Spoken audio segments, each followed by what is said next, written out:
You know, at some point, everyone has a great idea. But a great business doesn't just come to you. You have to go out there and build it. Yeah, I've spent the past few years meeting business owners from all over the globe trying to answer one simple question. What separates a struggling entrepreneur from a thriving one? Like, how do you manage cash flow? How do you master digital marketing? How do you build great teams? Let's go learn some real-life lessons from real-life entrepreneurs. This is American Express Business Class.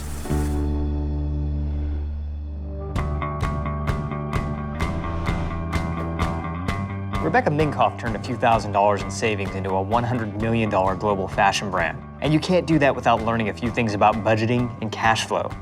She's amassed a devoted following of customers, my wife among them. I admire so much today's entrepreneurs who have their spreadsheets and their numbers and the margin and the profit and all that. Let's throw all that out the window. I literally would calculate things very incorrectly. I'd say, how much does the fabric cost? You know, what is the labor? And that's it. So my brother was really the first person that was like, do you have an LLC? Do you have 2 bank accounts? I was like, there's not even enough money in one to make 2. What are you talking about? You know, 7 years in, he's like, you can't just be a designer. You have to learn this stuff. Yeah. There's another language out there that you are not fluent in, and I was really resentful.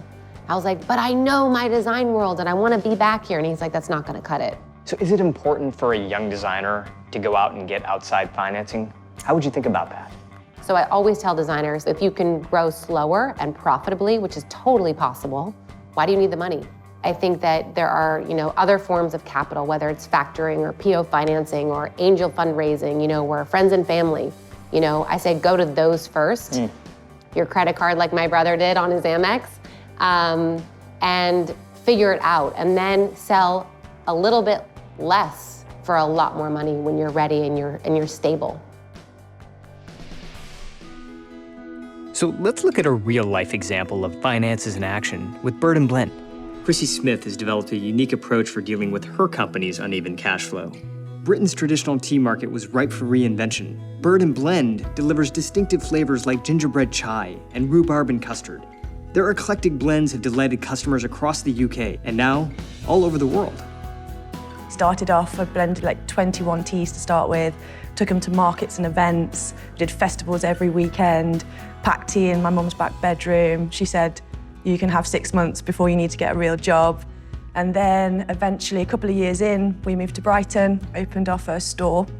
So there's loads of things going on with the brand. You've got the tea innovation, you've got the bright colours, you've got the stores, but finance is the heartbeat of the company and you have to make sure that you've got your finger on it. We do a 20 up, 20 down model on everything. So like what happens in the best case scenario, we make 20% more cash than we thought and our overheads are 20% down. That's best case scenario. What happens if our revenue actually is 20% under what we forecast and our overheads go 20% up? That's exactly what happened back in 2018 when another brand sued Bird & Blend over their original name. After running the numbers, Kristi decided it would be cheaper to rebrand than to have to fight it out in court. But that didn't mean it was going to be cheap.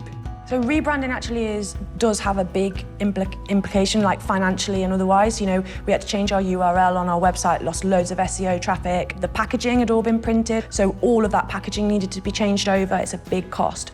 Fortunately, their 20 up, 20 down modeling had prepared them for just that kind of bump in the road.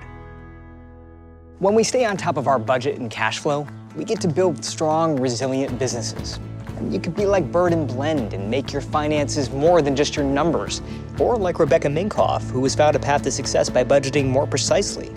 Remember, your budget is your GPS. Let it guide you. I'll see you next time.